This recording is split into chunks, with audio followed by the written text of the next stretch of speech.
Alors ceux qui le souhaitent peuvent aussi réciter les 5 préceptes, prendre les 5 préceptes.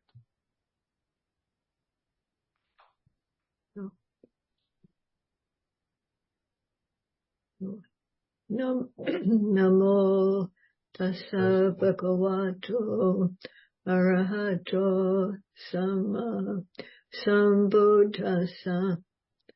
Namo tassa bhagavato arahato sama sambuddhassa. Namo tassa bhagavato arahato sama sambuddhassa. Namo tassa bhagavato arahato sama sambuddhassa.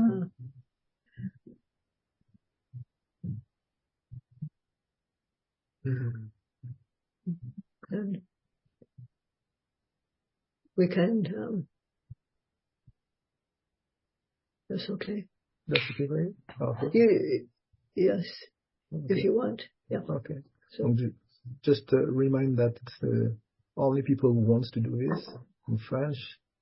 Juste un petit rappel pour vous dire que la prise des 5 préceptes n'a aucun caractère n'a aucun caractère obligatoire et chacun est libre d'y participer s'il se sent porté par ces préceptes. Donc je vais faire la demande au nom de tous ceux qui veulent les prendre au moins pour cette journée. Mayam aye tisanea sa pancha silani yachama tutiyampi mayam aye tisanena sa pancha silani yachama tatiyampi mayam aye tisanena sa pancha silani yachama. Yamahan vadami tamadeta.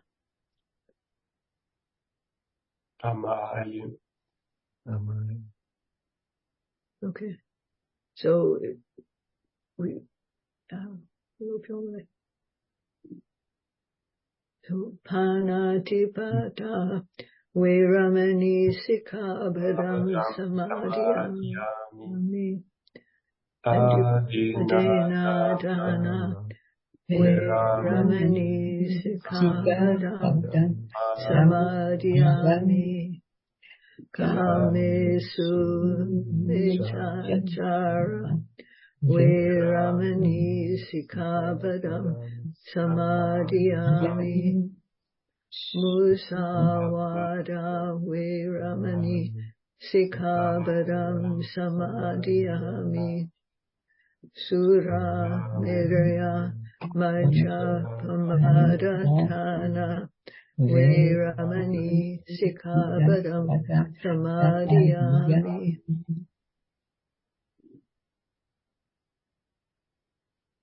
Idani imani pancha sekapadani silena sugating yanti silena bhoga sampada silena nibuting yanti tasma silang visodhiye.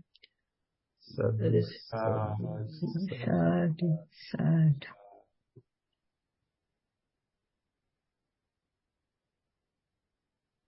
So we have the chance to take the sila at the beginning of the talk, just because the foundation for our practice is morality. And so whenever we have the chance, it's good to purify it. Some people keep good morality without reciting the precepts. This is also good.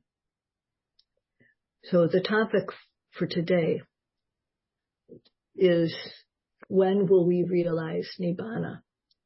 And I think that may be something that people are interested in.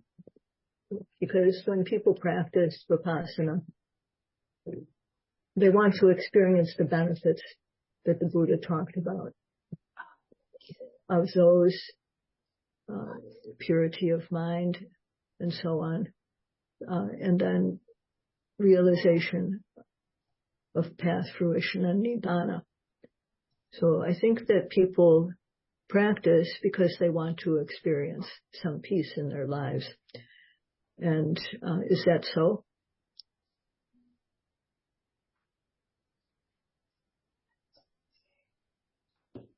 Donc, c'est bien qu'on ait une chance de prendre les préceptes, de prendre Sila, de prendre la moralité, parce que la moralité, c'est un bon fondement pour la pratique.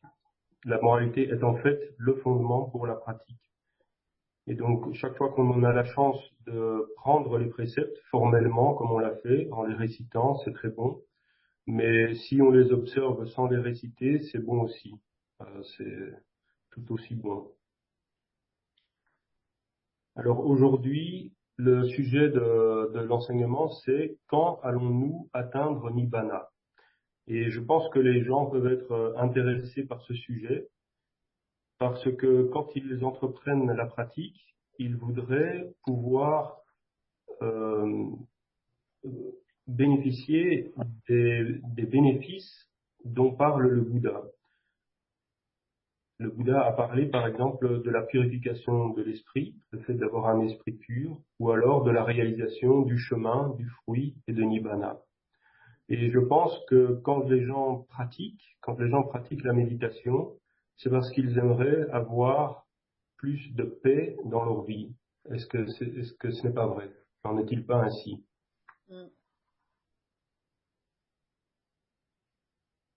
So, in that case, this talk will help yogis to understand when it is that we will get Nibbana. So there are 5 controlling faculties. These are called Indriya in Pali. These same qualities are called powers, or bala in Pali. And the Buddha used these 2 words for the same thing. Some people will realize the Dhamma only when they hear about Indriyas, or controlling faculties. And so the Buddha used this word Indriya when speaking to those people. And some yogis will get the Dhamma only when they hear about the powers, or balas. So the Buddha used that word also, bala, for those people. But when these 5 controlling faculties, or 5 powers, are properly balanced and strong, that is the day and time that yogis will realize Nibbana.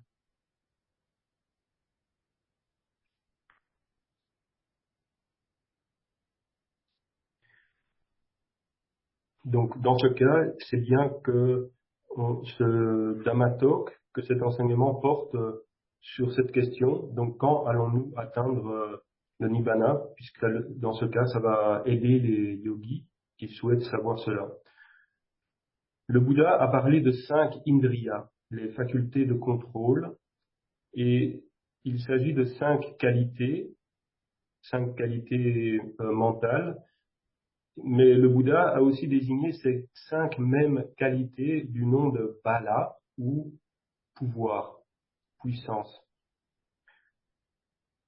Et pourquoi est-ce qu'il a utilisé 2 noms différents? C'est parce que certaines personnes réaliseront Nibbana seulement lorsqu'elles entendront parler des 5 facultés de contrôle, ça leur parle plus.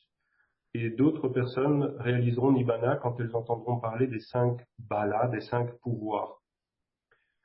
Et c'est pourquoi le Bouddha a utilisé tantôt le mot Indriya quand il s'adressait aux gens qui étaient plus susceptibles de comprendre de cette façon-là, et parfois le mot Bala lorsqu'il s'adressait à d'autres personnes. Mais c'est quand ces 5 Indriyas ou ces 5 Balas, donc ces 5 facultés de contrôle ou ces 5 puissances, seront en équilibre et fortes, ce n'est qu'à ce moment-là que les personnes réaliseront Nibbana. C'est ce jour-là et à ce moment-là précisément que les gens pourront réaliser Nibbana. So to summarize this topic, when we will get Nibbana, it is when we make these five balanced. And in order to make these five controlling faculties balanced, we have to guard our six sense doors, our six sense faculties, the eyes, the ears, the nose, the tongue, the body, and the mind. For guarding the six sense faculties, there are 9 rules that should be followed. And this is a topic that was written about, for example, by Sadamaransi Sayadaw in 9 Causes for Sharpening the Controlling Faculties. This is what is meant by these 9 rules for guarding the six sense faculties. By following these 9 rules, before long, the yogi will realize Nibbana.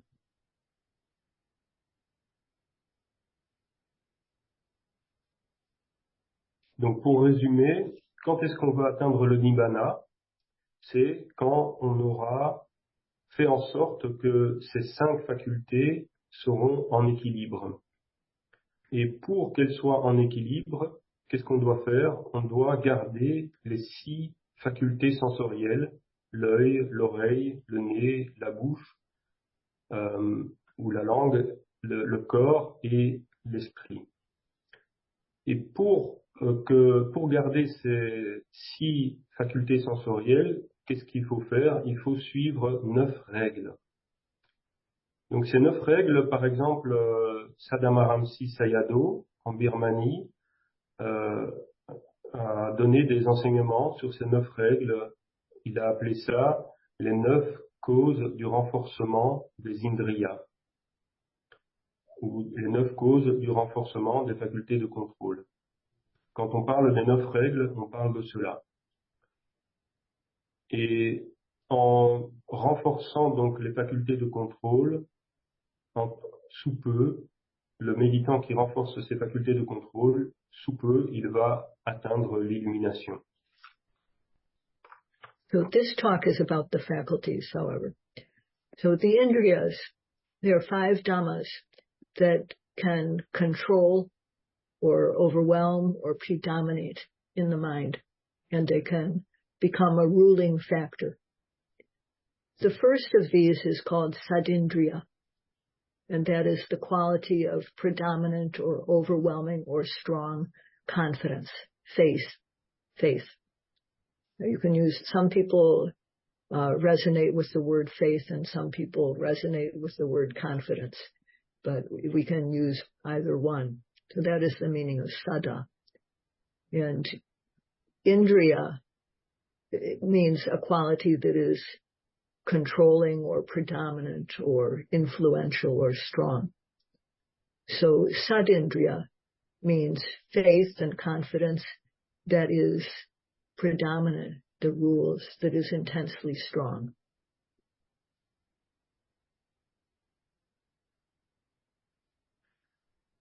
Donc ce Dhamma-talk, cet enseignement, il porte sur les 5 facultés de contrôle essentiellement.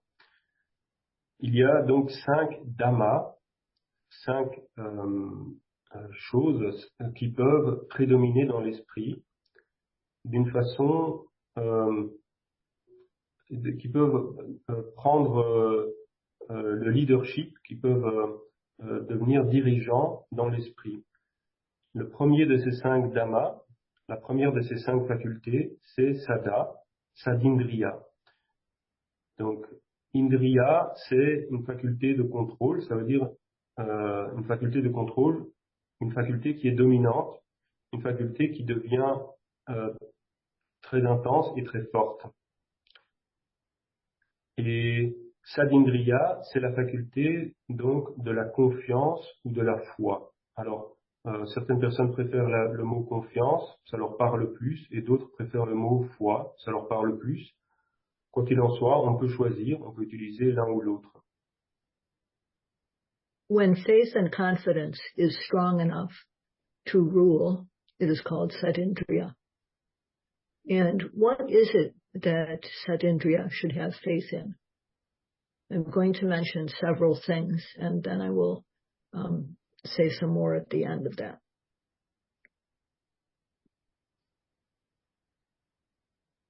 Donc quand Sada, pardon, est fort assez que pour prendre un rôle de leader, de dirigeant, on parle de Sadindriya. Alors de quoi est-ce qu'on a besoin pour développer cette faculté? Je vais en parler tout de suite et après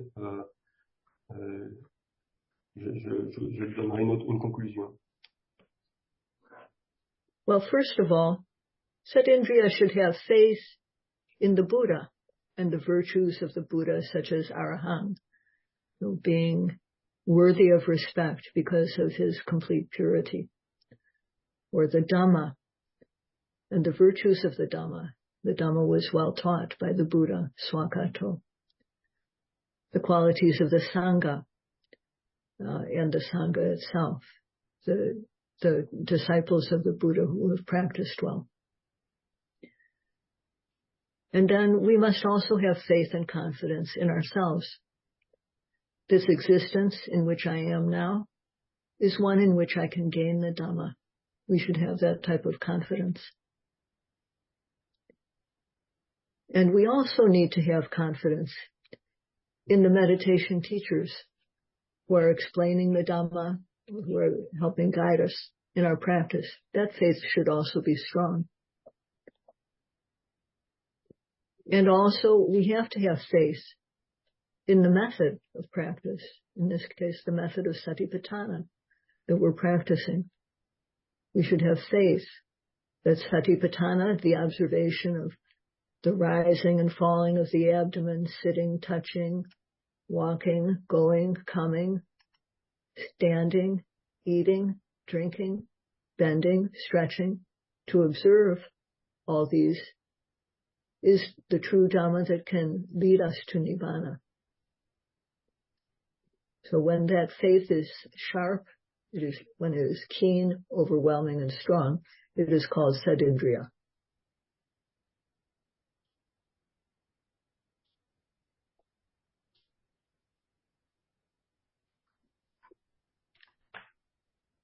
Donc, d'abord, la foi, c'est quoi? C'est la foi dans le Bouddha, c'est-à-dire dans les vertus du Bouddha, ses qualités. Araham, par exemple, le fait qu'il est digne de respect en raison de la pureté de son esprit, la très grande pureté de son esprit. La foi aussi dans le Dhamma, c'est-à-dire dans l'enseignement qui a été bien enseigné, qui a été bien transmis, Swakato. Ensuite, la foi dans le Sangha, c'est-à-dire les disciples du Bouddha qui pratiquent la bonne voie. Mais aussi, il faut qu'on ait confiance, qu'on ait foi en nous-mêmes, qu'on puisse penser que cette existence présente sera celle où nous pourrons obtenir le Dhamma, comprendre le Dhamma. Il faut aussi qu'on ait foi dans le professeur, dans l'instructeur de méditation qui explique le Dhamma et qui nous guide dans notre pratique. Cette foi aussi devrait être forte. On devrait aussi avoir foi dans la méthode. Dans notre cas, il s'agit de Satipatthana, l'établissement de l'attention. Donc, observer le soulèvement et l'abaissement de l'abdomen, observer chaque occurrence de toucher, d'être assis, de marcher, d'aller, de manger, de replier, d'étendre un membre, etc., etc. D'observer, croire que l'observation de tous ces phénomènes va nous permettre d'atteindre Nibbana. Et quand cette foi est forte, quand cette foi est aiguisée, eh bien, on peut parler de Sadindriya, de la faculté de contrôle de Sada. For Buddhists, it's not hard to have faith, at least for people who are born into Buddhism. It's not hard for them to have confidence in the Buddha or confidence in the Dhamma and the Sangha. And some people, of course, they don't feel confident in individuals. Do we have to have faith in all of these things to begin with? I suppose of what I've just mentioned, the most important thing is to have faith in the practice that you're doing. If you have faith in that, then you can practice and develop your concentration and wisdom.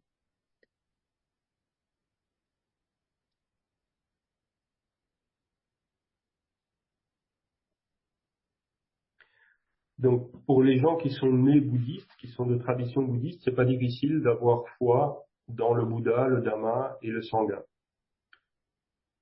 Par ailleurs, il y a certaines personnes qui n'ont pas facilement foi dans des personnes, qui ne croient pas nécessairement dans des individus exceptionnels, comme le Bouddha.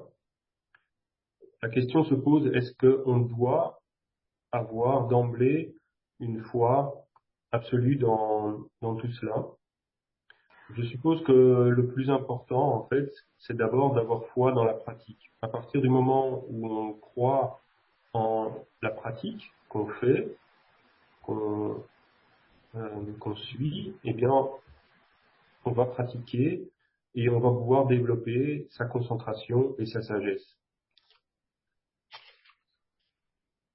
Or even in a more fundamental way, to have faith and confidence in the fact that there is good karma, there is wholesome karma called kusala, and that good karma brings a good result. There's also bad karma, unwholesome acts, and that bad karma bears a bad result. Having faith in this is also faith. This is also something to have faith in, and it is very fundamental. So this also can be considered a good basis for practice, even if you don't have the other types of faith. Donc, d'une façon plus fondamentale, la croyance en l'existence d'un bon karma qui mène à des bons résultats, kusala, karma, et d'un mauvais karma qui mène à des résultats néfastes, cette croyance relève aussi de la foi. Et avoir foi dans cela, croire en cela, c'est aussi une très bonne base pour la pratique.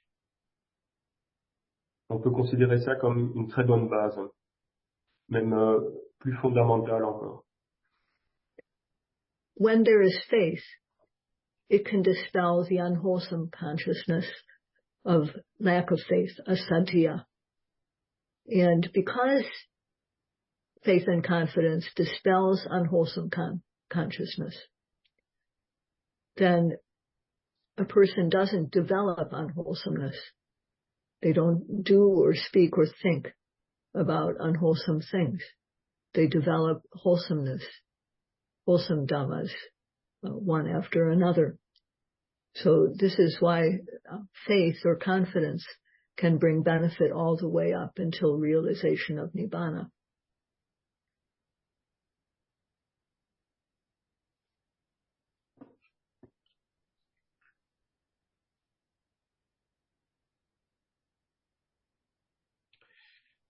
Donc, quand la foi, quand la confiance est présente, le facteur mental de la non-foi, de l'absence de confiance, est dispersé. En pali, c'est asadhya. Donc, c'est un facteur négatif qui nous amène à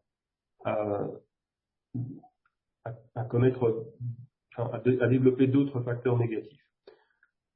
Donc, quand le facteur positif bénéfique de la confiance est présent, on ne va pas dire des choses néfastes ou accomplir des actes néfastes. Au contraire, on va développer des dhammas qui sont sains, qui sont bénéfiques, l'un après l'autre. Et de cette façon, on peut dire que ce facteur mène au nibbana, puisque il est le premier facteur qui amène d'autres facteurs positifs et de fil en aiguille qui nous conduit jusqu'au Nibbana. And Magga, or past knowledge, is that which destroys the mental defilements. Phala, or fruition knowledge, is the cooling off or dying down of the defilements. And Nibbana is a peaceful Dhamma. We also need to have faith in these. Only when someone has faith are they going to meditate. And I think that faith also is what urges people to come to hear a talk like this or to participate in groups like Vivekarama.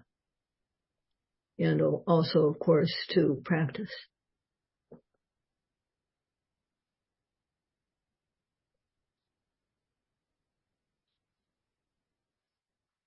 Magga, le chemin, c'est ce qui détruit les pollutions mentales, les kilesa. Phala, le fruit, c'est ce qui fait disparaître, ce qui amène la disparition des pollutions mentales. Ou c'est la disparition des pollutions mentales. Et Nibbana, c'est un Dhamma paisible. Donc, c'est Magga, Phala et Nibbana. On doit aussi avoir foi dans ces dhammas-là, dans ces éléments-là. Et d'ailleurs, ce n'est que lorsqu'on a cette foi que on pratique, et aussi ce n'est que lorsqu'on a cette foi, dans une certaine mesure, qu'on vient écouter des enseignements comme celui-ci, ou qu'on participe aux activités d'un groupe tel que Vivekarama. Will a person reach Nibbana with faith alone? No. Faith has a partner. And faith needs to be paired with wisdom. Panyendriya. That is the controlling faculty of wisdom, or panya.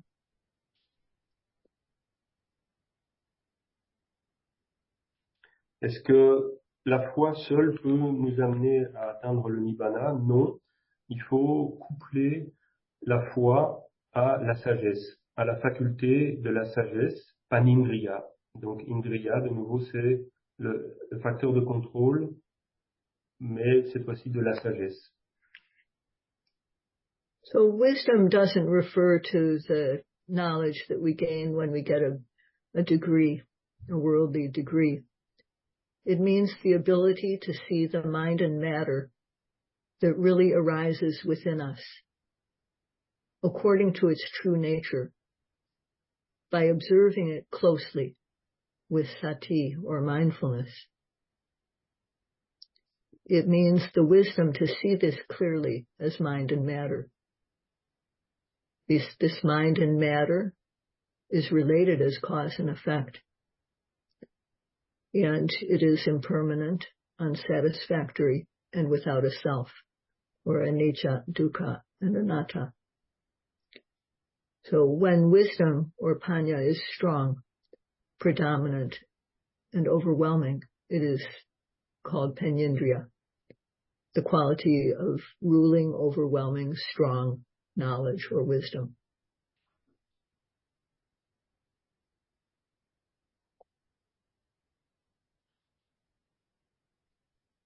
Donc, panya, la sagesse ou la connaissance. Lorsqu'on parle de panya, est-ce qu'on parle de, par exemple, l'acquisition de diplômes universitaires? Non, non. Panya, c'est spécifiquement la capacité à voir l'esprit et la matière qui apparaît en nous, et de voir cet esprit et cette matière conformément à leur véritable nature, avec sati, avec le facteur de l'attention. C'est donc c'est la capacité aussi de voir que ces phénomènes physiques et mentaux qui apparaissent en nous sont liés entre eux avec une relation de cause à effet, de voir que ces phénomènes physiques et mentaux sont impermanents, qu'ils sont insatisfaisants, qu'ils sont impersonnels, qu'ils sont donc anicca, dukkha et anatta. Et quand on voit cela de façon forte, lorsque ce facteur de la compréhension devient prédominant, qui prend un rôle dirigeant, alors on peut parler de panindriya, de la faculté de contrôle de panya. Faith and wisdom must be balanced. Neither one must be weak, neither one must be too strong. They should be evenly balanced, just like a pair of scales. And when we practice in order to bring them into balance.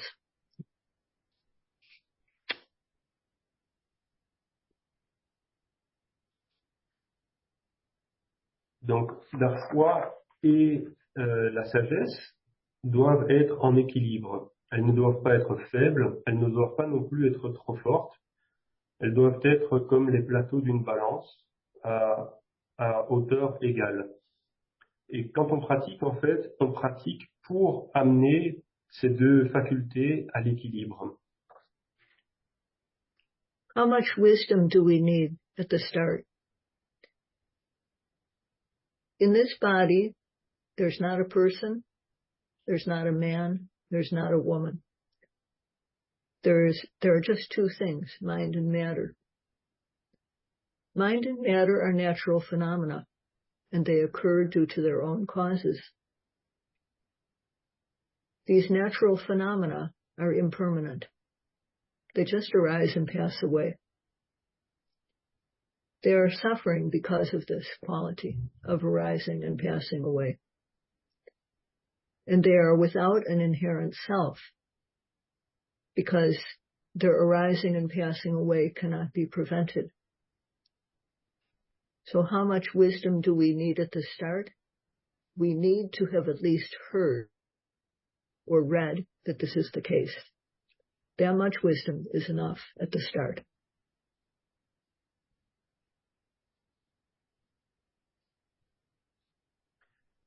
Donc, quelle est la quantité de sagesse ou de connaissance dont on a besoin pour démarrer la pratique? Au début, il faut savoir que dans ce corps, il n'y a pas un homme, il n'y a pas une femme, il n'y a pas une personne. Il y a seulement des phénomènes physiques et mentaux. Et ces phénomènes apparaissent en vertu de leur propre cause. Ils sont impermanents, ils ne font qu'apparaître et disparaître. Ils sont souffrance, précisément parce qu'ils ne font que cela, qu'ils ne font qu'apparaître et disparaître. Et ils sont dépourvus d'un soi intrinsèque ou inhérent, parce que on ne peut pas empêcher ces apparitions et ces disparitions. Et donc, quand on commence la pratique, il faut savoir cela, mais il faut simplement l'avoir entendu ou l'avoir lu. Et ça, c'est la quantité de sagesse ou de connaissance qui est nécessaire. C'est suffisant pour démarrer la pratique. For the most part, meditators have read quite a lot of Buddhist books. They have a good general knowledge of the scriptures. But when you actually practice, you should put that aside. We don't need to have gotten a lot of theoretical knowledge. What we need to do is observe the phenomena that our own mind and body show us. And without our mind and body, our aggregates showing us the Dhamma, if we think about what was written in this book, what was written in another book, what is said in the suttas, what is said in the Abhidhammas, that's not Vipassana. Vipassana is practical.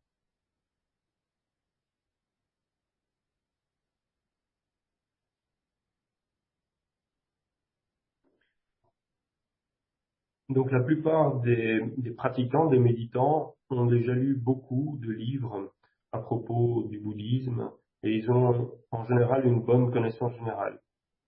Mais quand on pratique, on doit mettre toutes ces connaissances de côté.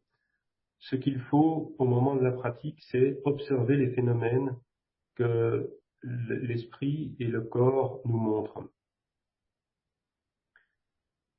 Et si au moment où on pratique, on commence à penser « Ah, qu'est-ce qui était écrit ici, dans ce livre, dans les suttas, dans l'Abhidhamma, etc. » On pratique déjà plus Vipassana. Vipassana, c'est très, très pratique, très pragmatique. Vipassana wisdom only arises through observation of what is arising at the present, what occurs at the present. The psychophysical phenomena that are within us. We have to observe them the way they are. Observe what is really there the way it really is. So that means that we need to put aside the things that we've read or heard when we are doing the practice. The true wisdom will only arise when you observe according to the method of Satipatthana that has been instructed. So with that, you can know the mind and matter that arises and passes away within you. So this is something to pay attention to.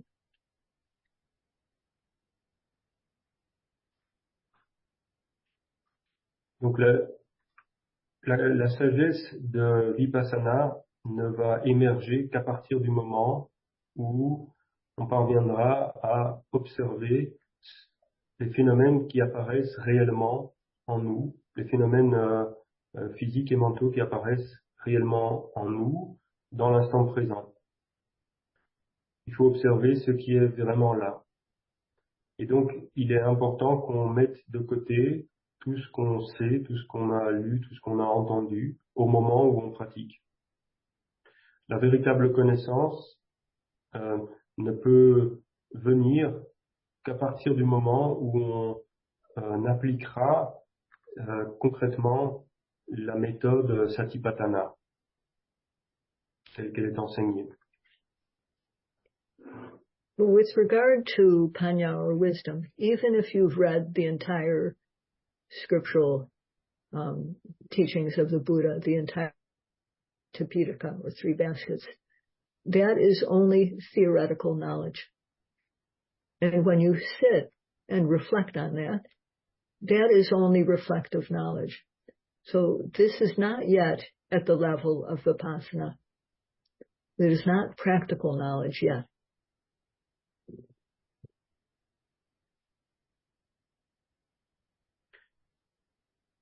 Donc, panya, la connaissance, même si on a lu le Tipitaka entier, les 3 corbeilles des Écritures, même si on les a lus entièrement, ça reste quelque chose de théorique et non pas encore pratique. Et si on s'assied et que on commence à réfléchir à tout cela, à toutes ces connaissances, là non plus, c'est pas encore au niveau de la pratique. Ça reste une connaissance théorique. Vipassana wisdom only occurs when the yogi can effectively observe what we call true nature. That is what is presently occurring as it occurs, and observes what is passing away as it passes away.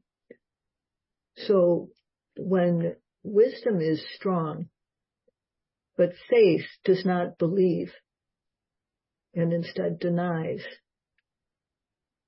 experience, I should say, thinking that it is not in accordance with this book, not in accordance with that book. In that case, faith is not strong, it's weak.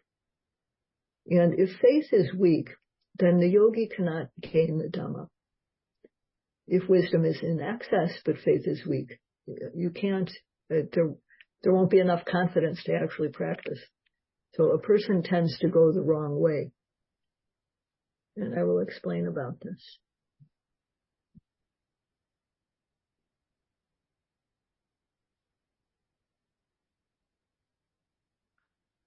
Donc, la sagesse, la connaissance de Vipassana ne pourra émerger qu'à partir du moment où le pratiquant sera effectivement en mesure d'observer la véritable nature des phénomènes, d'observer les phénomènes qui apparaissent et qui disparaissent au moment où ils apparaissent et où ils disparaissent. Si la foi, donc Saddha, à ce moment-là, est faible et aura tendance plutôt à être sceptique ou à nier que ce qui se produit est conforme à ce livre-ci ou à ce livre-là, ça va avoir un effet contraire. Donc, au moment où on pense de cette façon-là, est-ce que c'est conforme à ce livre-ci ou à ce livre-là, la foi est faible. Et donc, une foi qui est faible, ce n'est pas productif. À ce moment-là, on peut aussi dire que la compréhension, panya, est excessive. Elle est en excès par rapport à la foi. Donc, il n'y a pas d'équilibre. La connaissance est excessive par rapport à la foi. Et à ce moment-là, on aura tendance à prendre la mauvaise voie, avec une foi insuffisante. So when wisdom is in excess and faith is weak, then a person can become what we call cunning. That is, you might think, okay, the Buddha said everything arises and passes away. We're just mind and matter. There's nothing that has an inherent self. And I know this. I understand this. Okay, I understand it theoretically. So there's no point in practicing. So if a person thinks that their intellectual understanding of the scriptures is the same or is as powerful as practical knowledge of what the Buddha was talking about, then they don't practice because their intellect is telling them, I already know it. And their faith is not strong enough to, how should I say?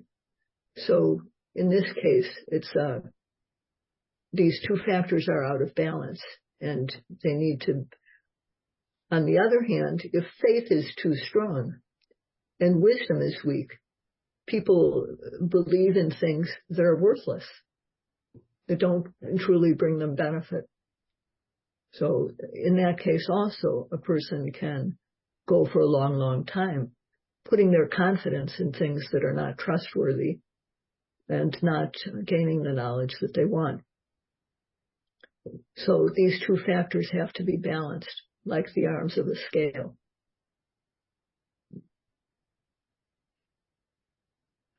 Donc si la sagesse est en excès et que la foi est faible, on dit dans les Écritures que quelqu'un peut devenir rusé. Par exemple, prenons le cas d'une personne qui se dit « Ah, le Bouddha a déclaré tout apparaît et tout disparaît, tout est impermanent, il n'y a pas de soi permanent, il n'y a pas de...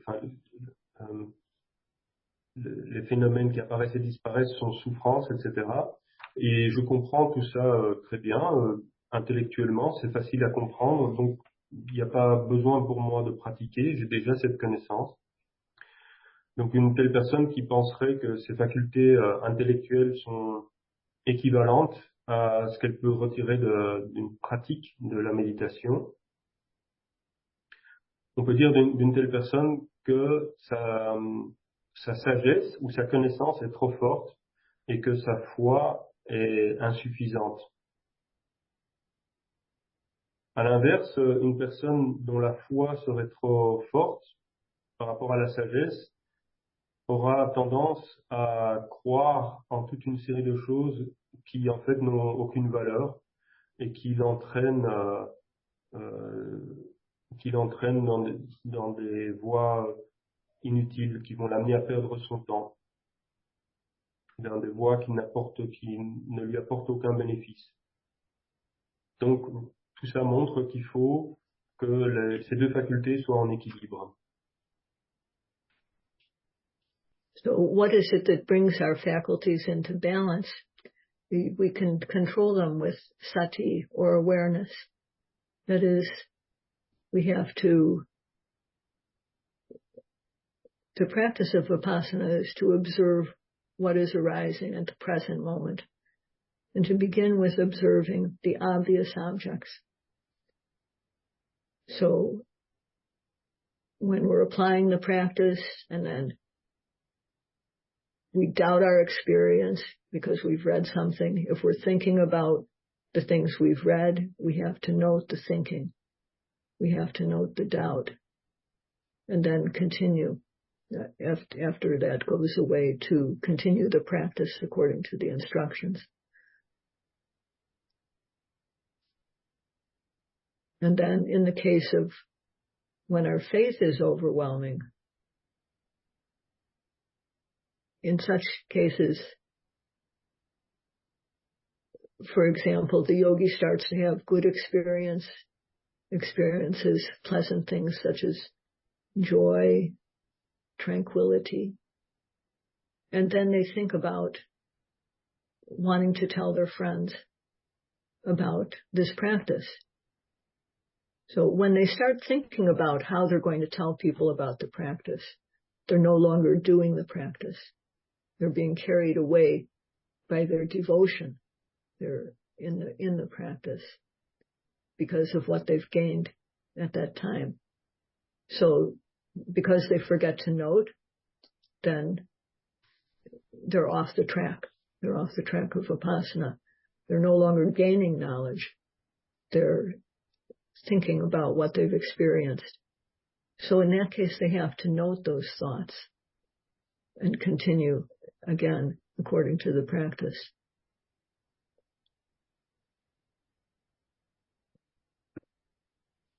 Qu'est-ce qui permet d'amener ces deux facultés à être en équilibre? Eh bien, c'est sati, c'est l'attention, la faculté de l'attention.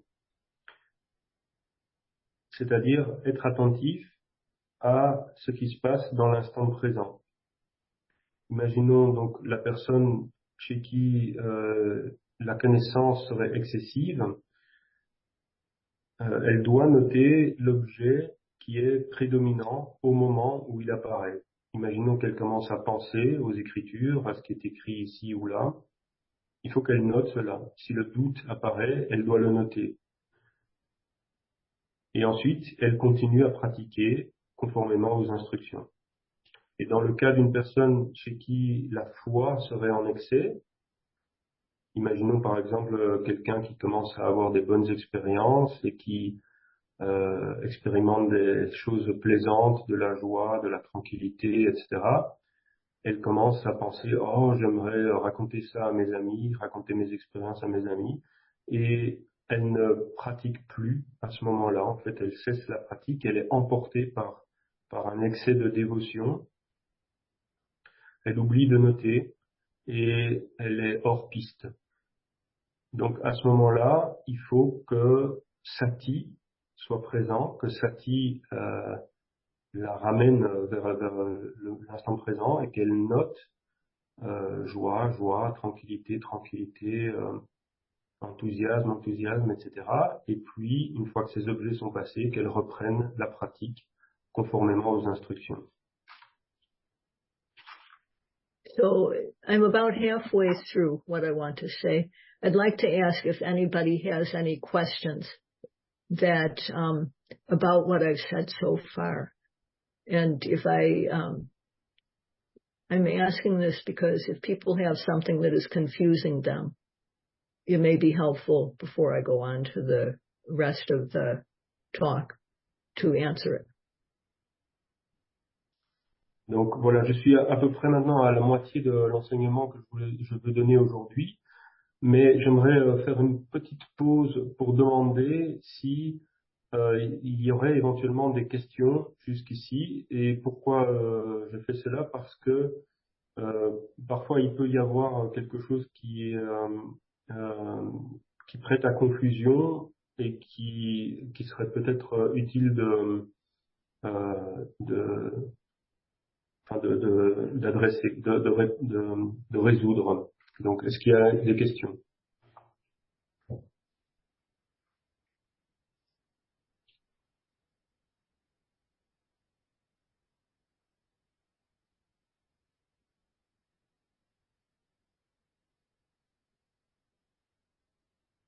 Oui, Yes.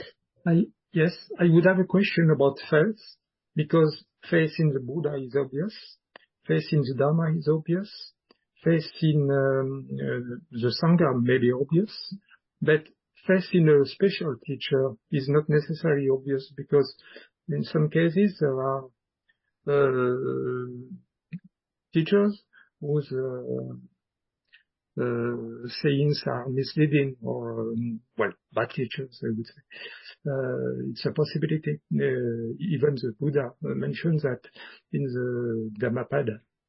So, what would be the conditions to get faith in a special teacher? Do you have a teacher at this point? Not really, because in Vivekarama, we listen to many people. I see. Do you go on retreats at all? Long time ago. Uh-huh. Long time ago, and in a group that I have left. It was not in a Theravada group, and I left it because I was not convinced by the teacher. Yeah. Decided. So it's good to understand what the qualities are of a good spiritual teacher. And that will help you to find someone who's trustworthy. And if you, how should I say? You have to try things out.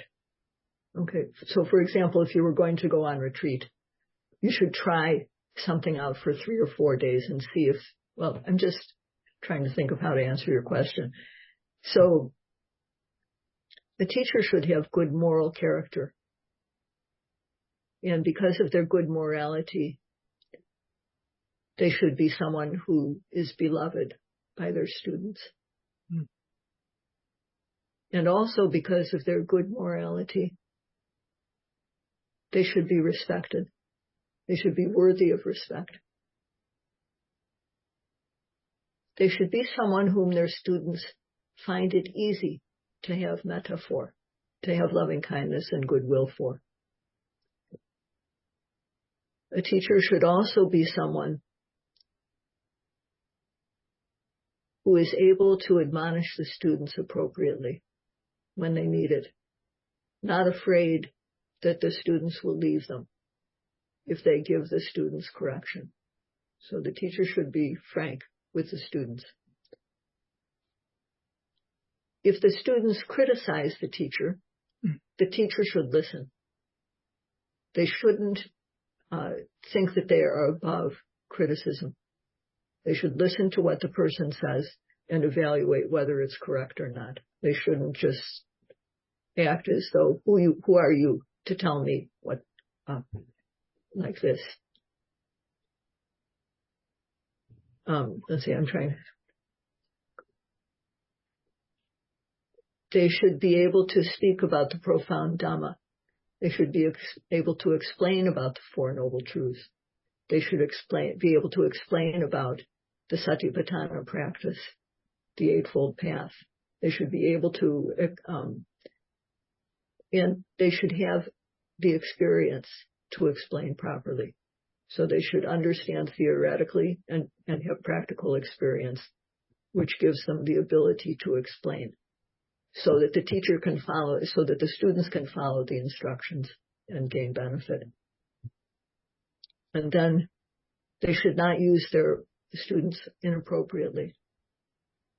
So they should never use a student for something that benefits the teacher but is not beneficial to the student.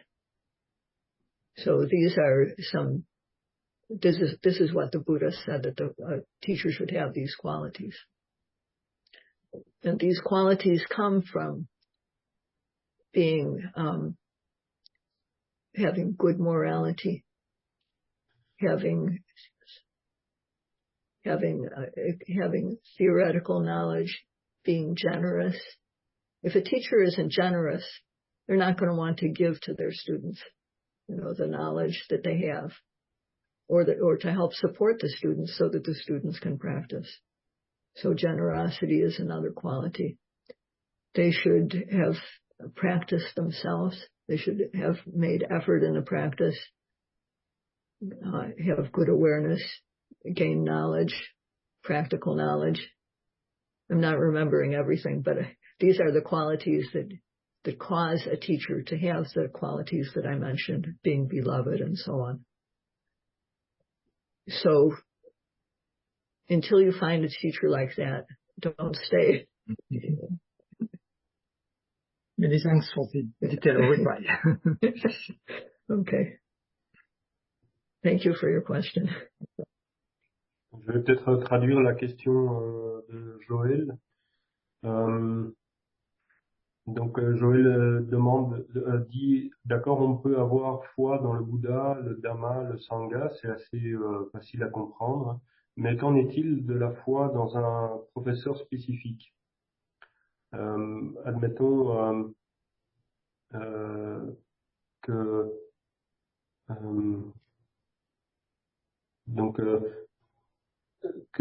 on peut penser qu'un professeur pourrait mener sur une voie qui déroute. Et d'ailleurs, le Bouddha le mentionne dans le Dhammapada. Il dit qu'il peut y avoir des mauvais professeurs. Donc Sayalé répond en demandant si vous allez en retraite, si Joël va en retraite, et Joël répond que ça fait longtemps et que c'était pas dans le cadre Theravada, c'était une autre voie mais qui n'a pas été très convaincante. Ensuite, Sayalé répond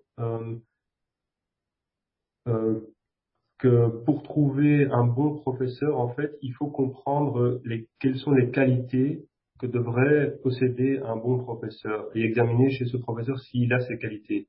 Donc, ça peut nous aider à trouver quelqu'un de fiable. Et donc, si on se rend quelque part, il faut d'abord un peu mettre le professeur à l'épreuve, disons 3-4 jours, et voir un peu comment ça se passe. Et ne pas rester si on se rend compte que le professeur n'a pas les qualités qu'il devrait avoir. Donc, quelles sont ces qualités? D'abord et avant tout, il doit avoir un bon caractère moral et il doit être apprécié par les élèves. Il devrait idéalement être respecté ou être digne de respect. Il devrait être facile de ressentir pour lui méta, de ressentir de la bienveillance, de l'amour bienveillant pour lui, en raison justement de son bon caractère moral. Le bon caractère moral de quelqu'un le rend automatiquement aimable, dans le sens qu'il peut être apprécié, qu'il peut être aimé. Naturellement, on aura tendance à aimer une personne qui a un bon caractère moral. Alors par ailleurs, cette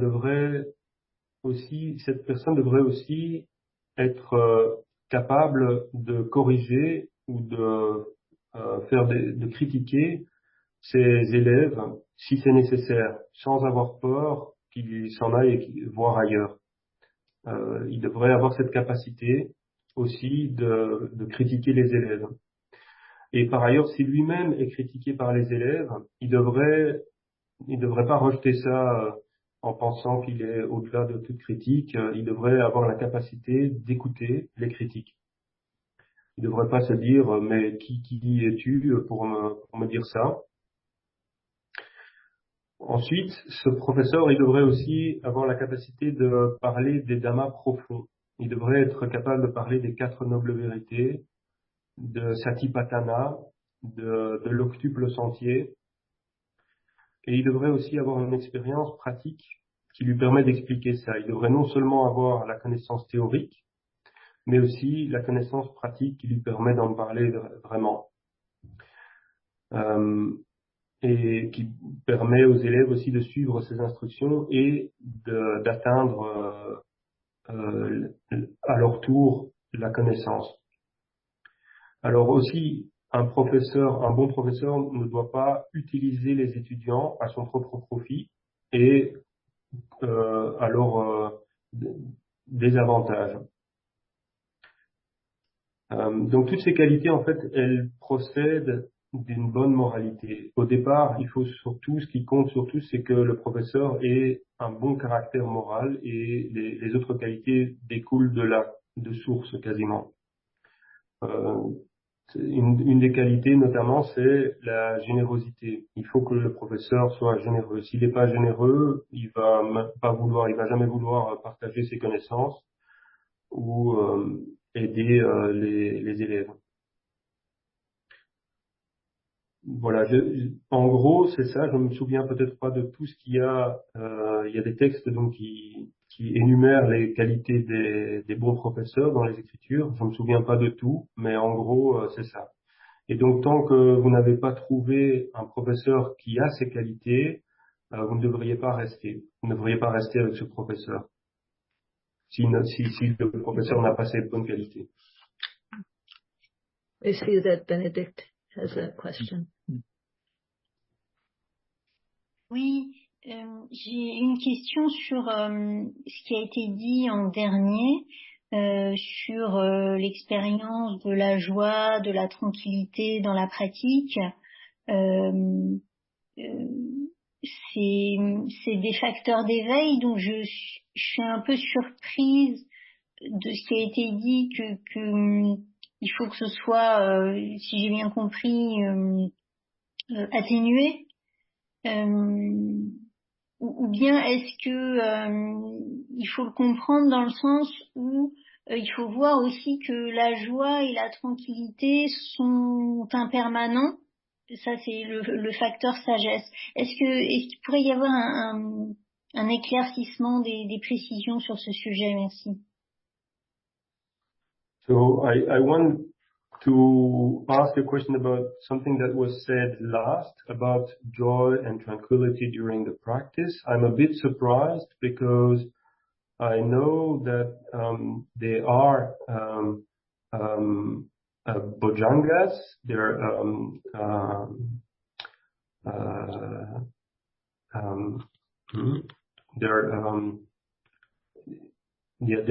are bhojangas, so there are good qualities. So does it mean that we should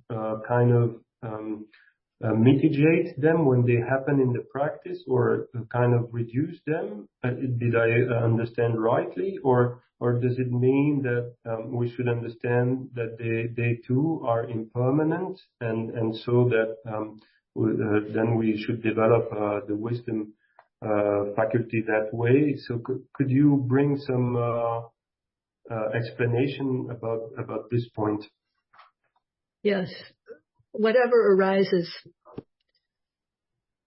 needs to be observed.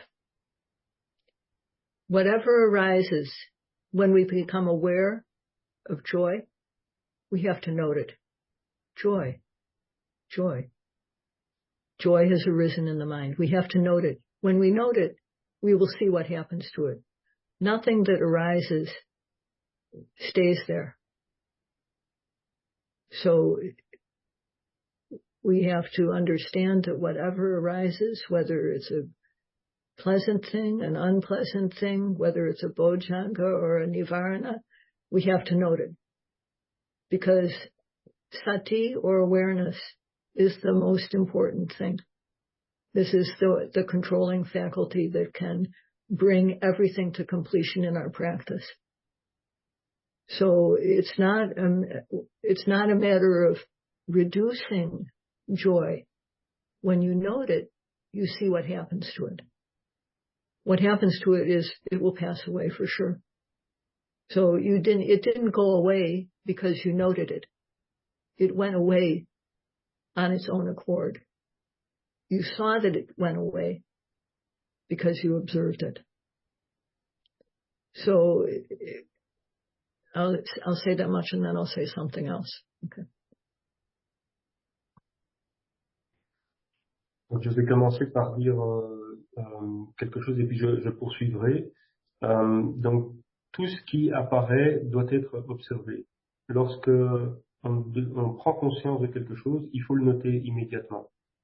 Et à partir du moment où on note ce qui apparaît, on va voir ce qui advient du phénomène en question. S'il va rester là ou pas. Donc, on doit comprendre que tout ce qui apparaît disparaît. Que tout ce qui apparaît, on doit comprendre que tout ce qui apparaît doit être noté parce que c'est Sati qui est le facteur le plus important.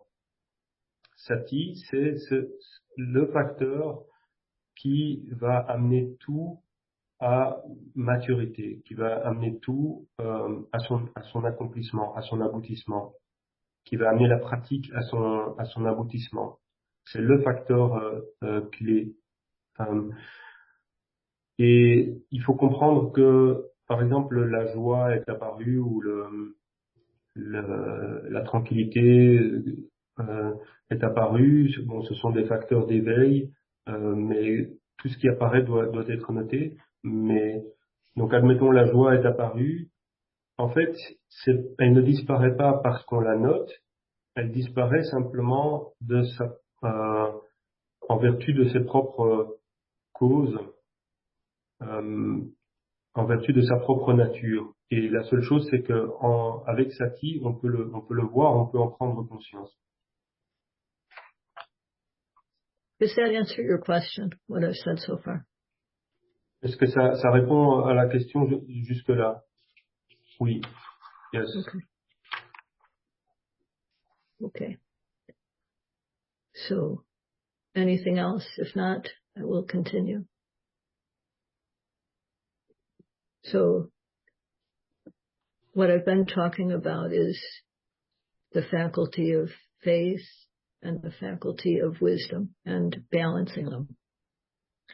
Then there's another pair also of faculties, and the first of those is effort or virya, viryendriya. When our effort in the practice is predominant, it is strong, then we call it viryendriya. We have to make effort to begin the practice. And then we have to continue our effort. When there are obstacles, we have to increase it. And then the effort increases stage by stage until realization of past fruition and nibbana. So this factor of effort is called viryendriya, a controlling faculty.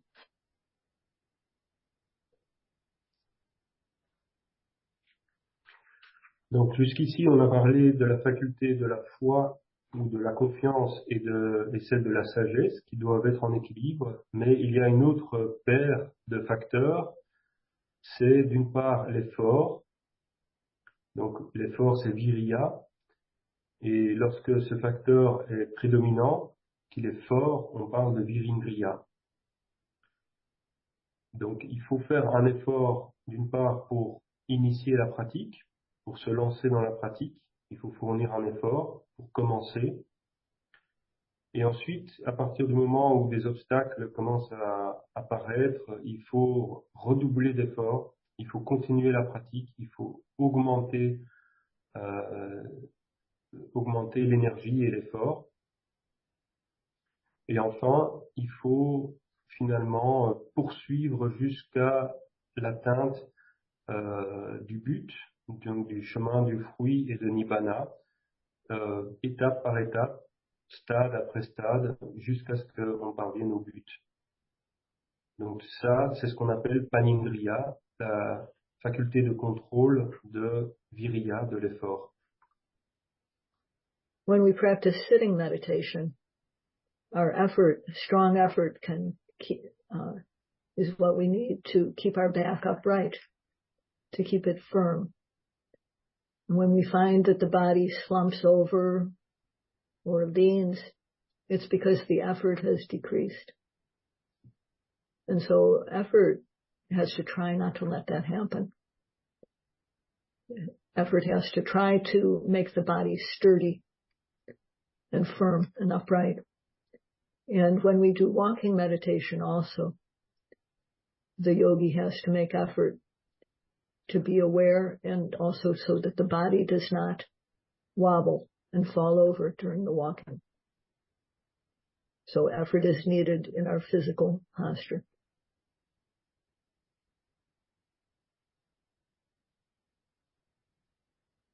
Donc quand on pratique la méditation assise, il faut qu'on garde le dos droit et ferme. Et si à un moment on commence à pencher ou à se voûter, c'est un signe qu'en fait l'effort décroît. Et on ne devrait pas laisser ça se produire. Il faut que on reste costaud pendant la pratique. Et quand on pratique la méditation en marche, aussi, il faut maintenir l'attention pour ne pas commencer à perdre l'équilibre ou à vaciller ou même à tomber. And with effort also, effort can control so that unwholesomeness that has not yet arisen in the mind does not arise. And also so that when unwholesomeness does arise, it is dispelled. And so that wholesomeness that has not yet arisen can arise. And so that wholesomeness that has already arisen is developed further and further. So effort also increases stage by stage until realization of the highest path and fruition. So Buddha called this strong, diligent, unflagging effort that is predominant. He called it Virindriya.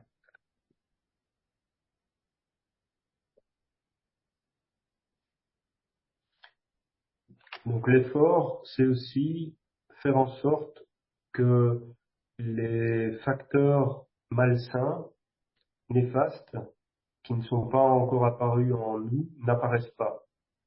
Empêcher que ces facteurs apparaissent en nous. C'est aussi faire en sorte de dissiper ceux qui sont déjà présents en nous. C'est aussi faire en sorte que les facteurs positifs qui n'ont pas encore été développés en nous, qui ne sont pas encore apparus en nous, puissent apparaître, et que ceux qui sont déjà en nous puissent être développés de plus en plus jusqu'à l'atteinte du but final. Donc l'effort permet d'accroître, d'augmenter ces qualités positives graduellement jusqu'à l'atteinte du chemin, du fruit et de Nibbana. Et quand l'effort est puissant, qu'il est diligent et qu'il est inébranlable, on parle de la faculté de contrôle de Panindriya. Effort simply means trying. And on the day that the Buddha became enlightened, you may have heard how he tried. He made a resolution. Let only skin remain of my body. Let only bones remain. Let only sinews remain. Let my flesh and blood dry up. Even if this were to happen, before gaining the Dhamma, I will not give up, even if I die. And by making that effort, he became a fully enlightened, a fully self-enlightened Buddha, the most excellent of beings.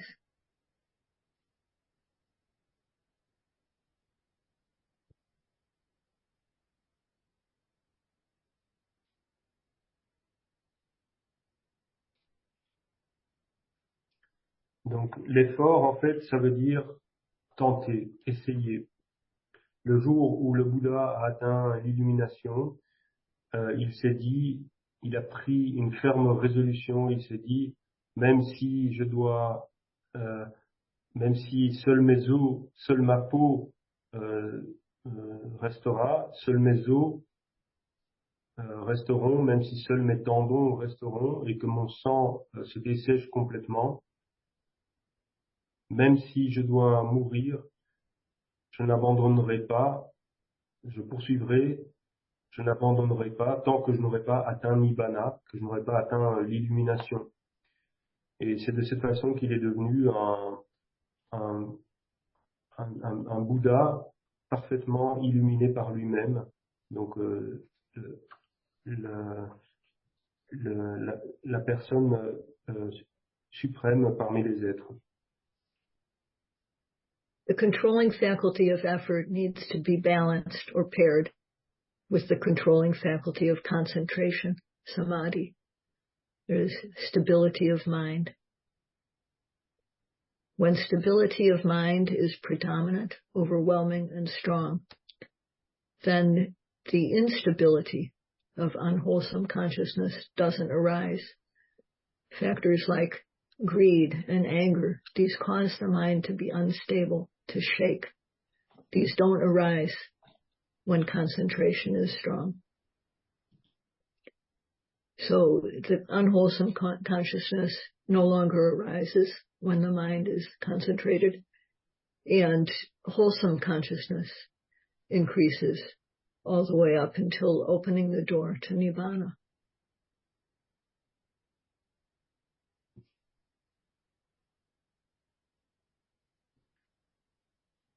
Donc la faculté de contrôle de l'effort doit être en équilibre avec la faculté de contrôle de la concentration, samadhi.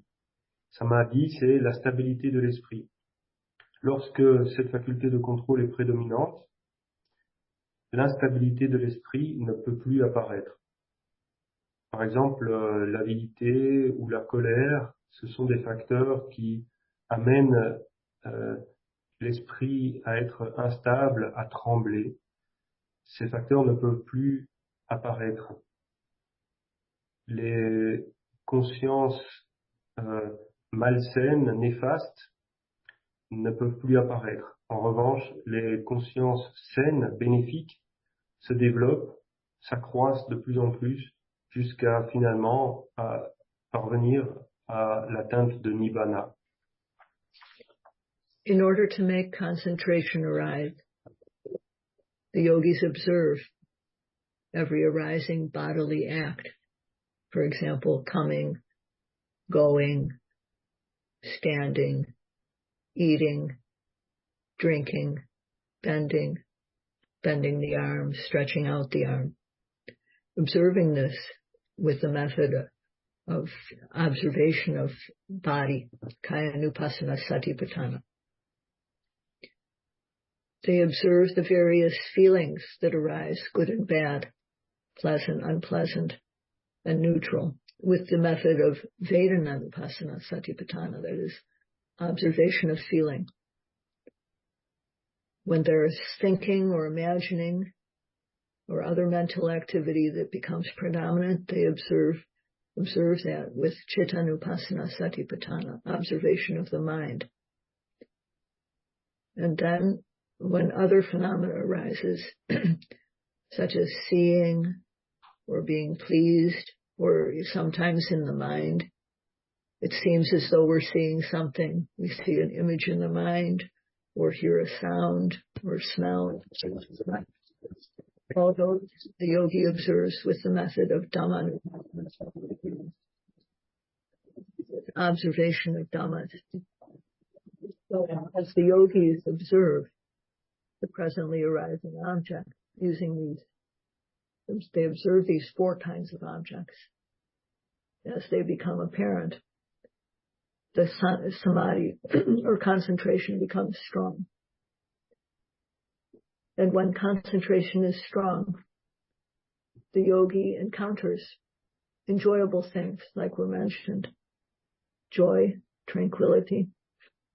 And the yogi is no longer bored. It feels happy to observe. So when samadhi is strong, the yogi experiences the great pleasure of piti and sukha. And the yogi is not afraid of sitting. There's no more fear. So yogis feel delighted when they're strong, their samadhi is strong.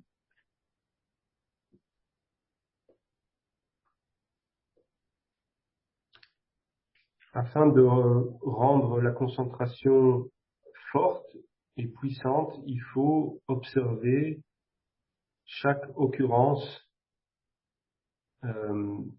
chaque mouvement, quand on vient et quand on va, quand on est debout, quand on mange, quand on boit, quand on replie ou qu'on tend un bras. Chaque mouvement, chaque occurrence d'un mouvement doit être noté. C'est ce qu'on appelle Kayanupassana, Satipatthana, l'observation du corps. Aussi, on doit observer les ressentis, plaisants, déplaisants, neutres. C'est ce qu'on appelle Vedananupassana, Satipatthana. On observe les pensées, les imaginations ou les autres actes mentaux. C'est ce qu'on appelle Chittanupassana, Satipatthana. On observe enfin les autres phénomènes comme par exemple parfois on voit des images mentalement en imagination ou alors on ressent du plaisir, on entend des sons, on sent des odeurs, etc. Ça c'est Dhamma Nupassana, Satipatthana. Et alors que le yogi, le méditant, observe chaque fois dans ces 4 catégories l'objet qui apparaît dans l'instant présent, sa concentration, son samadhi devient fort. Et il commence à expérimenter des choses agréables, par exemple de la joie, de la tranquillité, etc., dont on vient de parler. Il ne ressent plus d'ennui. Il y a des facteurs qui apparaissent tels que piti, sukha, donc la joie, le bonheur. Il ne ressent plus la peur et il se réjouit.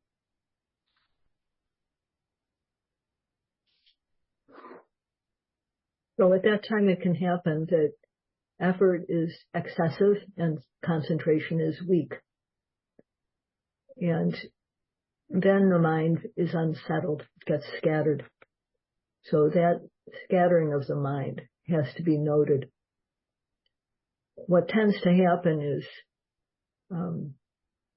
there's a lot of different ways it can happen, but basically when the effort that the yogi makes is too strong, and the concentration is not strong enough yet, then the mind doesn't rest on the object easily.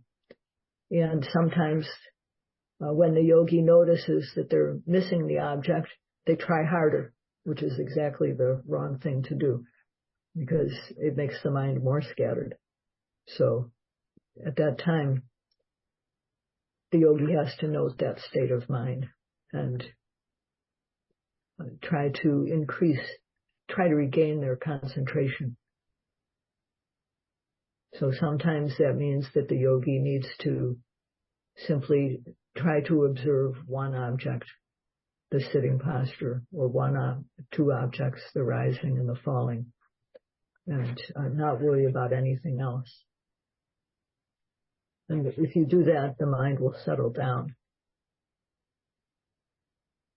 So the effort has to be, the yogi has to recognize the situation that the mind is scattered and know what it's doing, and then try to observe just very simply, connect with the rising, connect with the falling,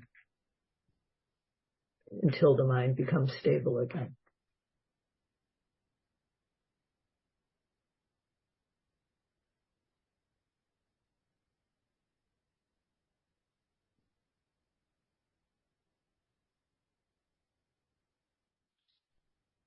Donc il peut arriver que l'effort soit excessif et que par conséquent la concentration devienne faible. L'esprit alors devient instable et s'éparpille. Et cet état mental doit être noté. Il faut en prendre conscience.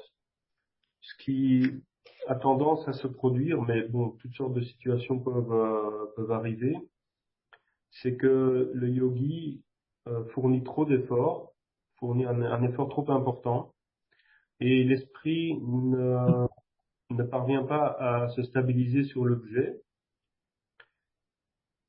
Et au plus le yogi réalise qu'il parvient pas à voir clairement l'objet, au plus il fournit des efforts, alors que c'est précisément ce qu'il faut pas faire à ce moment-là.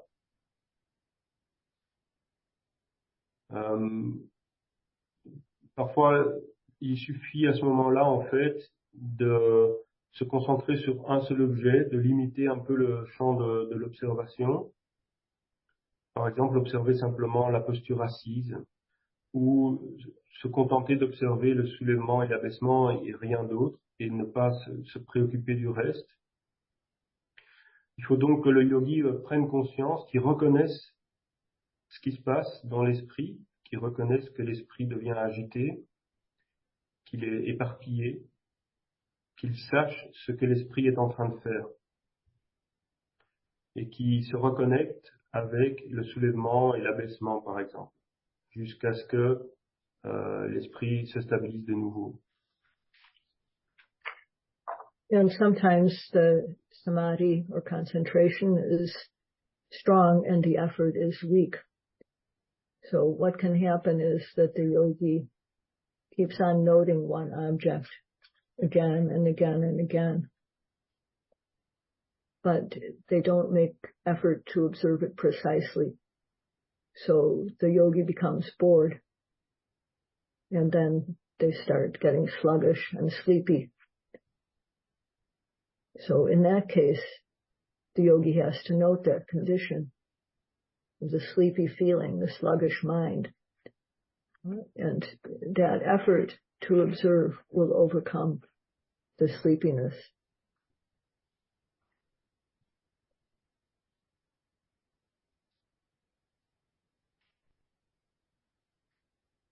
Donc parfois, le samadhi est trop fort et l'effort est trop faible.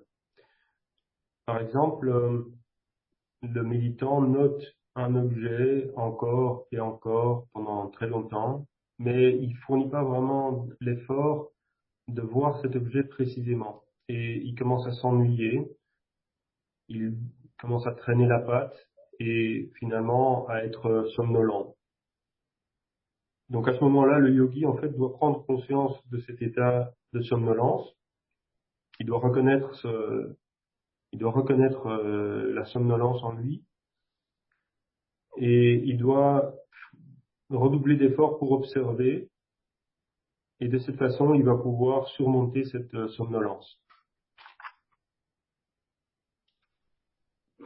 Doing sitting and walking in balance in equal amounts also helps to balance effort and concentration, because in the sitting meditation, concentration predominates or leads, and effort follows. But in the walking meditation, effort leads and concentration follows. So these two, that's why in retreats, we recommend sitting in equal amounts, 1 hour sitting, 1 hour walking in alternation.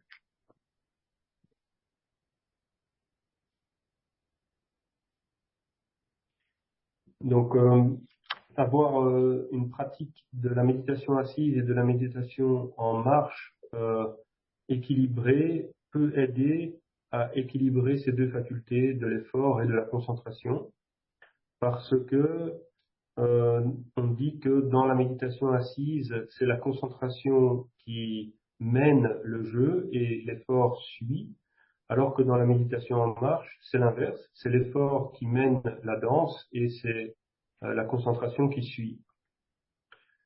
Donc en retraite, on recommande de pratiquer 1 heure de méditation assise et 1 heure de méditation en marche de façon régulière. So these two factors of concentration and effort have to be balanced. And you have to either, when the concentration is strong and the effort is weak, you have to increase your effort. And when that happens, the factors become balanced. Or when effort is excessive and the mind becomes scattered, concentration is weak, you have to try to build the concentration so that the effort and concentration and mindfulness are all in balance. So when they are balanced, when the factors, these faith and wisdom and awareness on one hand, and effort, concentration, and awareness on the other hand, when all these factors are balanced, that is the time when the yogi can realize the Dhamma.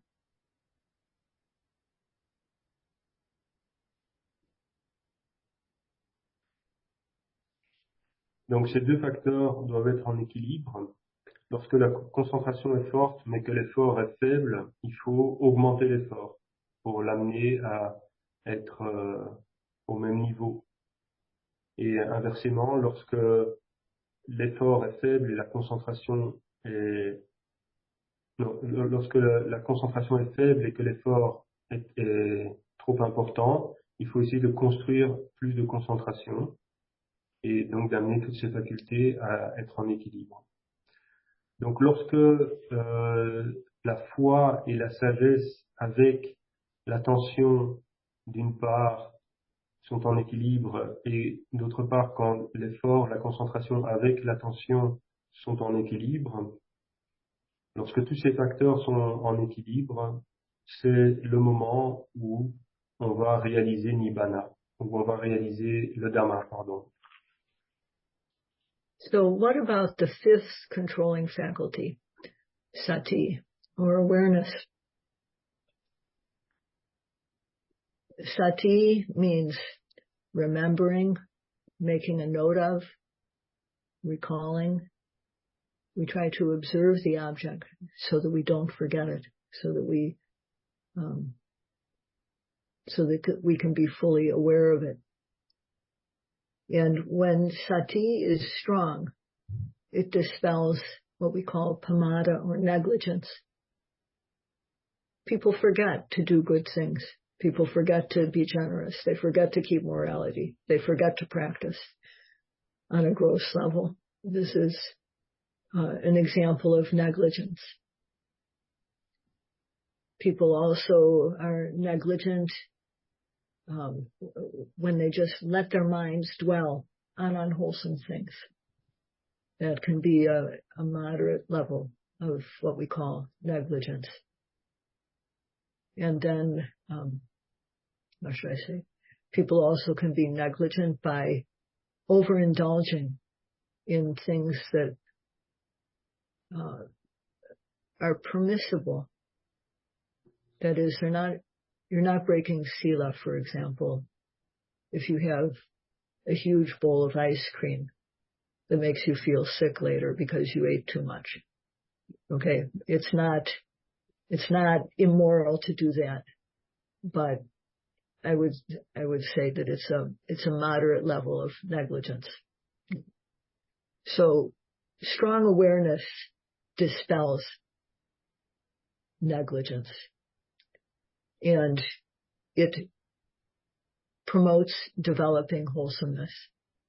So it develops very great wholesomeness through our awareness.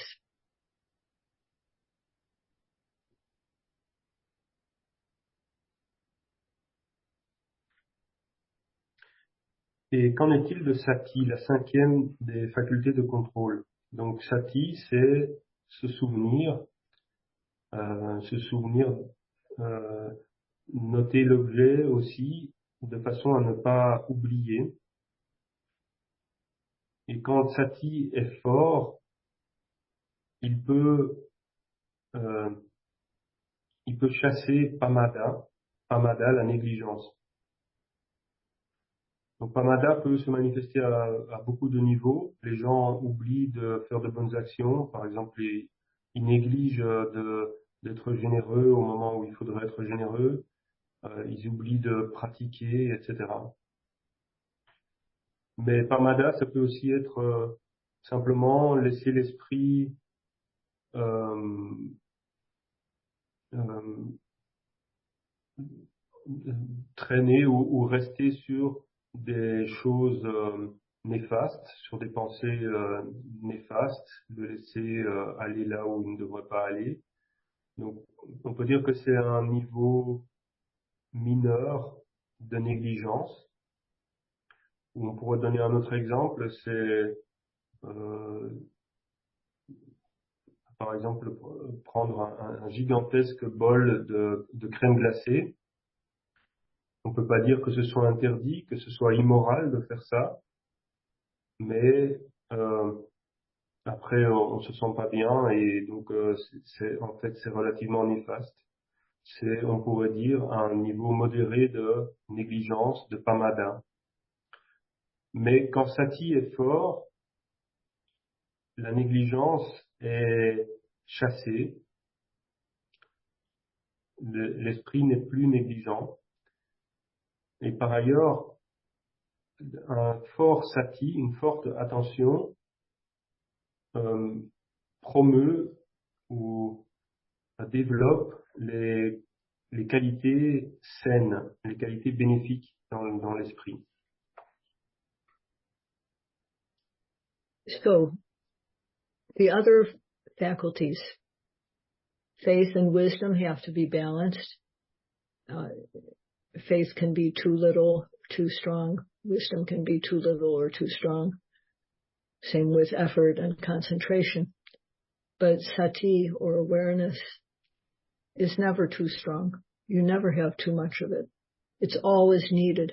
And that's why when we practice Vipassana, the teachers say to observe everything, whatever arises, observing the rising and the falling of the abdomen and all the physical objects as they become prominent, observing the mental activity, remembering the mind is not your enemy.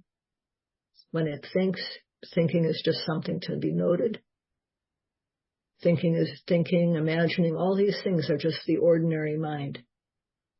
We need to follow that ordinary mind when we become aware of it by observing it with sati. Then feelings that arise as we sit for an hour, you've been sitting for a long time, so for sure you have some discomfort here and there. Those things are to be noted too. And then the other objects, things that arise, sights, sounds, and objects of the mind. So whatever becomes predominant, we have to observe it. And in this way, our awareness becomes stronger and stronger. So this strong awareness helps to bring the other faculties into balance. And it helps bring our practice to maturity.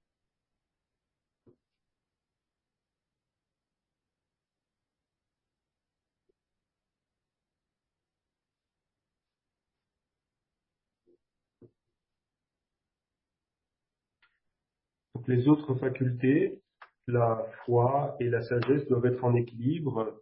De même, il en va de même pour l'effort et la concentration. Mais sati, lui, il n'est jamais trop fort. On en a toujours besoin. On en a toujours besoin de plus.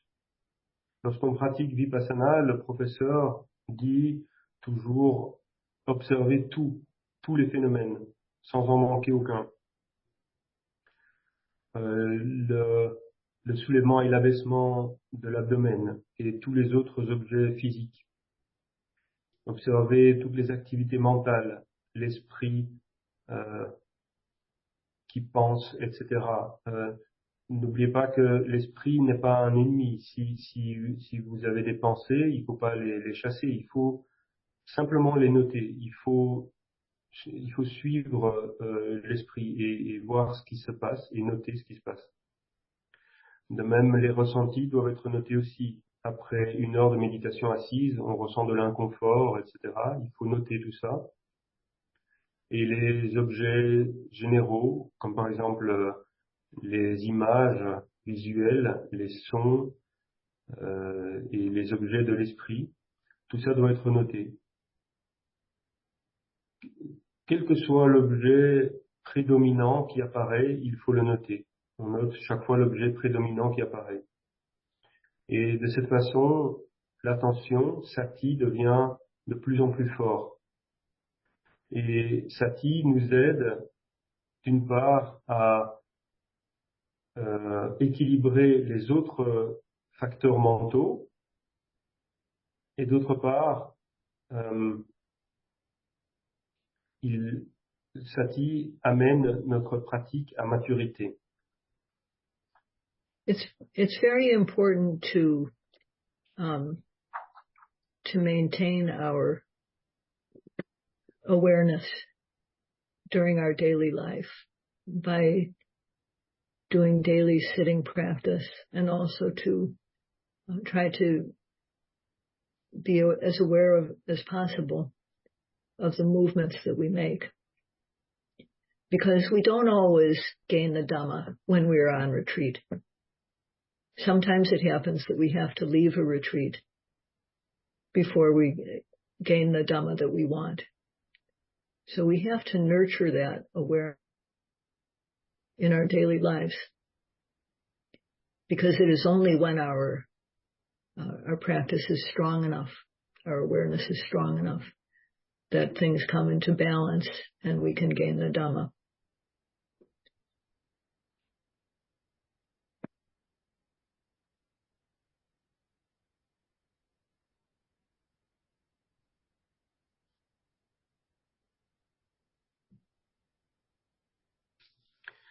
C'est très important aussi de maintenir l'attention dans la vie quotidienne, non seulement en ayant une pratique de méditation assise quotidienne, mais aussi en étant le plus conscient possible toujours de nos mouvements, de nos postures.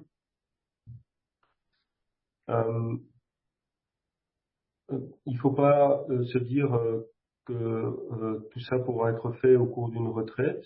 On ne sait jamais ce qui peut se passer à une retraite. Parfois, on doit quitter la retraite avant d'avoir pu obtenir ce qu'on espérait obtenir comme résultat, avant d'avoir pu obtenir le Dhamma qu'on voulait obtenir. Et c'est pour ça qu'il faut qu'on nourrisse notre sati, notre attention dans la vie quotidienne. Ce n'est que quand l'attention sera forte qu'on pourra obtenir le Dhamma.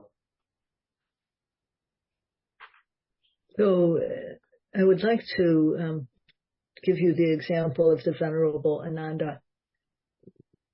Of course, we don't have the same parami. But the Venerable Ananda was trying to become an arahant. And he had been practicing for 3 months. And he was trying to become an arahant before the morning. So it was night. It was his last night of his retreat. He had practiced all night long without going to sleep. So he had been doing sitting and walking, mostly walking. And it was nearly dawn. And he had not yet realized the Dhamma.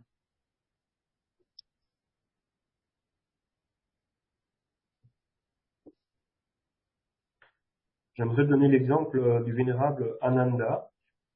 Évidemment, on n'a pas les mêmes paramis que le vénérable Ananda, les mêmes vertus que le vénérable Ananda. Donc Ananda essayait de devenir un arhat, et cela faisait 3 mois qu'il pratiquait intensément, et il arrivait au terme de sa retraite, mais il n'avait toujours pas réalisé le Dhamma, il n'était toujours pas devenu un arhat. Et la dernière nuit, il essaya de pratiquer toute la nuit, mais au petit matin, à l'aube, il n'était toujours pas devenu arat. Il avait pratiqué l'assise et la marche, essentiellement la marche, mais au petit matin, il n'y était toujours pas parvenu. He was already a stream winner. And he was a person who knew the entire Tipitaka. And the Buddha had also said that he would realize arahantship 3 months after the Buddha's passing away. So the Venerable Ananda considered, why haven't I realized the Dhamma yet?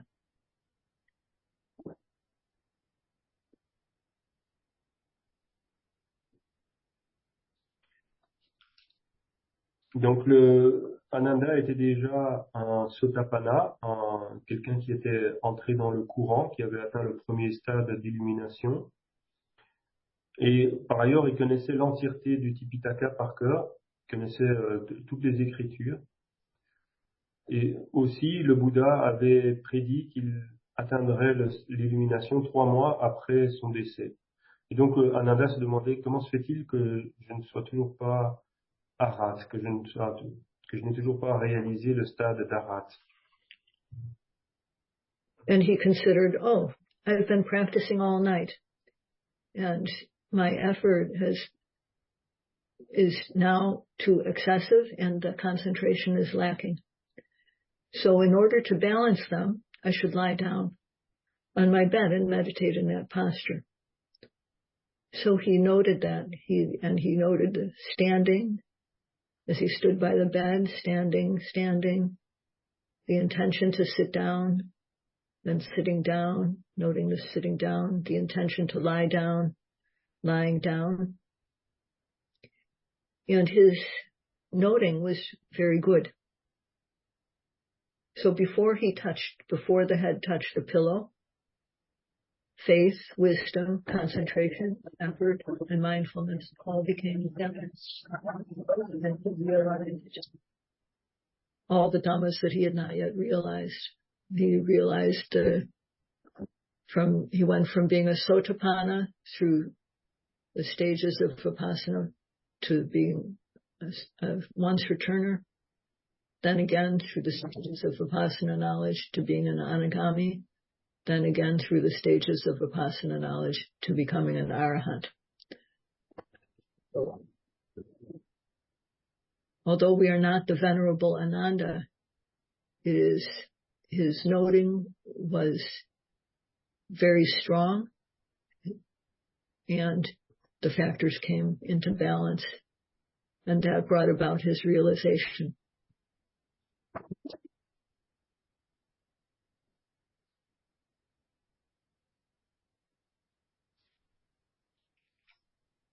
Donc le Ananda se dit, j'ai pratiqué toute la nuit, sans doute que mon effort est excessif et que ma concentration est trop faible, et il se dit, il faut que j'aille me coucher. Mais donc son attention était toujours forte, très forte, et il note l'intention de s'asseoir d'abord, et puis s'asseoir, il note chaque mouvement. Ensuite, il note l'intention de s'étendre, et puis il s'étend. Et avant que sa tête touche l'oreiller, sa prise de note était très très bonne. Et à ce moment-là, les 5 facultés étaient en équilibre. Et il a atteint l'illumination à ce moment-là. Il n'était donc que Sotapanna, il n'avait que le premier stade de l'éveil, mais successivement, il traversa tous les stades jusqu'au stade de l'Arat, en passant chaque fois par toutes les connaissances Vipassana. Donc le stade de celui qui ne revient qu'une fois, Sakadagami, le stade de celui qui ne revient plus, l'Anagami, et puis le stade de l'Arat. Bien que nous ne soyons pas Ananda, on voit que c'est sa prise de note qui était forte, son attention qui était forte, et c'est ça qui a permis aux facultés d'être en équilibre, et c'est ça qui, à son tour, a permis la réalisation du stade de l'Arat. So I would like to conclude by speaking about the Four Noble Truths. The mind and matter of you, all of you listening, of me who are speaking about this teaching of the Buddha, the mind and matter of all of us is oppressed by arising and passing away, aging, sickness, and death. Therefore, they are the truth of suffering, dukkha sacca.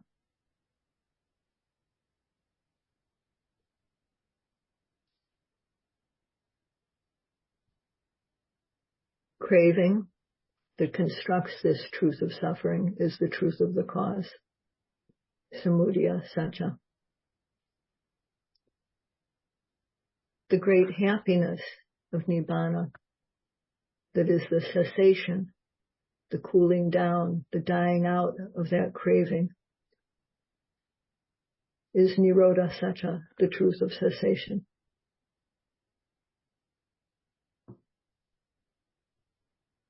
The eightfold path of practice, or Satipatthana, that leads to Nibbana, together with generosity, morality, meditation, service, support of the sasana, and other merits, are Magga Sacca, the truth of the path.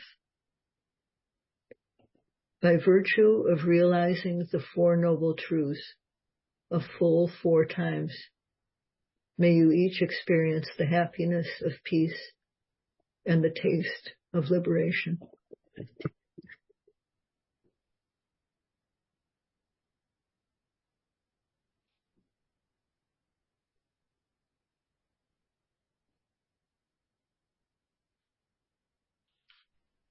Donc, j'aimerais conclure en parlant des 4 nobles vérités, les phénomènes physiques et mentaux en vous qui écoutez à présent cet enseignement et les phénomènes physiques et mentaux en moi qui parlent, qui enseignent, sont opprimés par les apparitions et les disparitions. Et le fait qu'on doive endurer cela, c'est la vérité de la souffrance. La première noble vérité, la vérité de la souffrance. Le désir avide qui cause cette oppression, c'est la vérité donc de la cause de la souffrance, samudaya sacca. Et le grand bonheur de Nibbana, de la cessation, de la disparition du désir avide, c'est la troisième noble vérité, Nirodha Sacca. L'octuple sentier, le noble octuple sentier qui mène à Nibbana avec aussi la générosité, la moralité, le service rendu, le soutien au sasana, la méditation, tout cela constitue la quatrième noble vérité, Magga Sacca. Et en vertu de ces 4 nobles vérités, puissiez-vous tous réaliser, puissiez-vous tous goûter à la libération. Sadhu, sadhu, sadhu. Sadhu, sadhu, sadhu.